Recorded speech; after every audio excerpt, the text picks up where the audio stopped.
Imagine for a second that your brain is a muscle. Now imagine you go to the gym, pick up a weight, do one curl, and then immediately stop to check your phone. Then you walk to the water fountain, then you talk to a friend, then you do one more curl. You spend 2 hours at the gym, but you only lifted the weight for 3 minutes. Would you expect to get stronger? Of course not.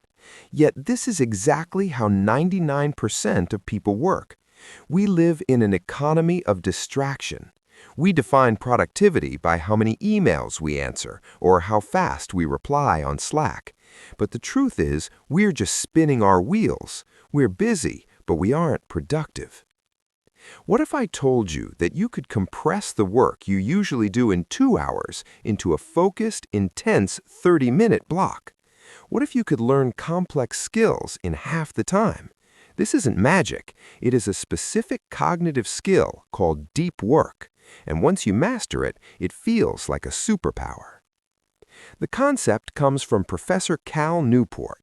He divides all professional activities into 2 categories, deep work and shallow work.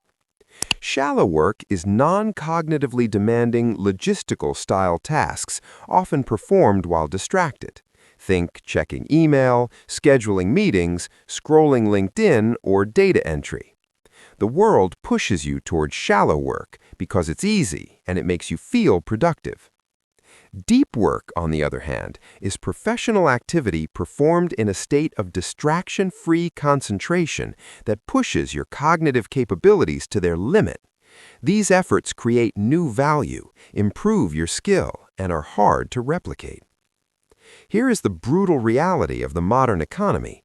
The ability to perform deep work is becoming increasingly rare at exactly the same time it is becoming increasingly valuable.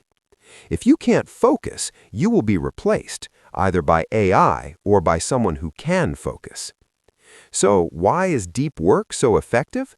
It comes down to biology. When you focus intensely on a specific task, a specific neural circuit fires in your brain. To optimize this circuit, your brain wraps the connection in a fatty substance called myelin.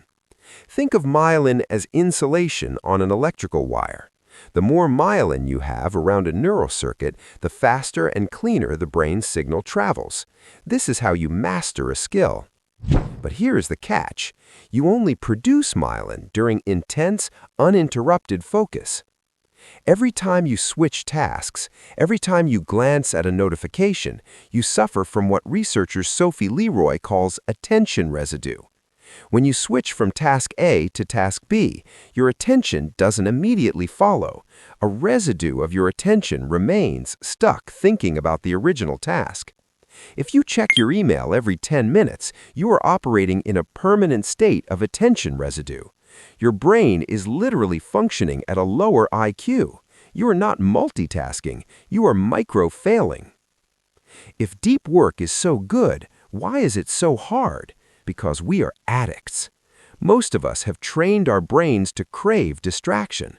We are addicted to the dopamine hit of a new notification. If you stand in line at the grocery store and immediately pull out your phone because you can't handle 3 minutes of boredom, your brain has lost the ability to go deep. We have wired ourselves for novelty, not depth. Cal Newport argues that the ability to concentrate is a skill that must be trained, like a muscle. You cannot just decide to be focused if you haven't trained for it, just like you can't decide to run a marathon tomorrow if you haven't trained your legs. So, how do we fix this?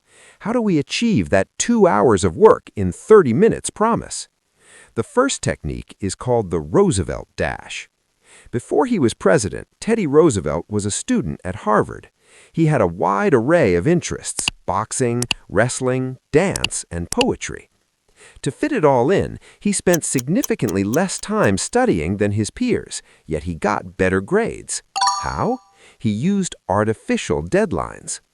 He would look at an assignment that usually took 2 hours. He would decide, I am going to finish this in 30 minutes.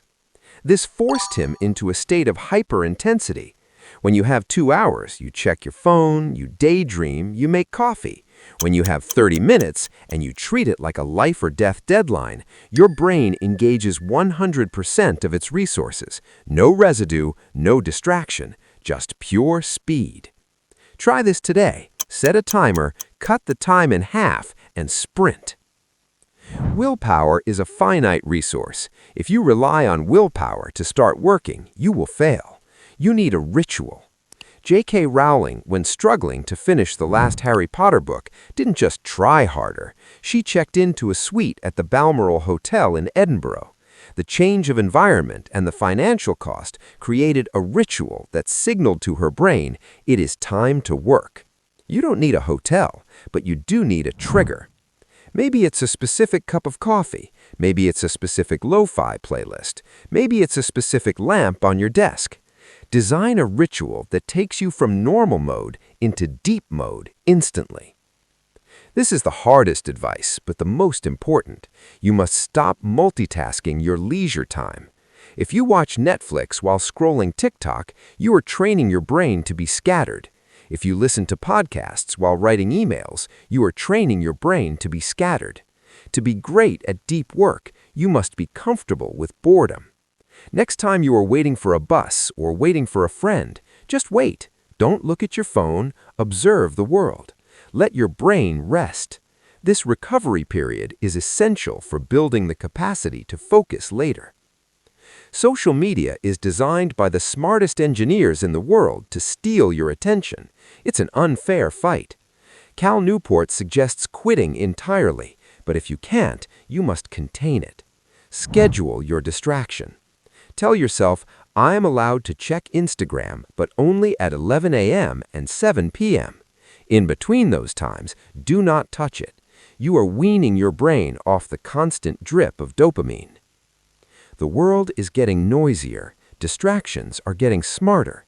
Most people will drown in the shallows, busy every second but achieving nothing of significance.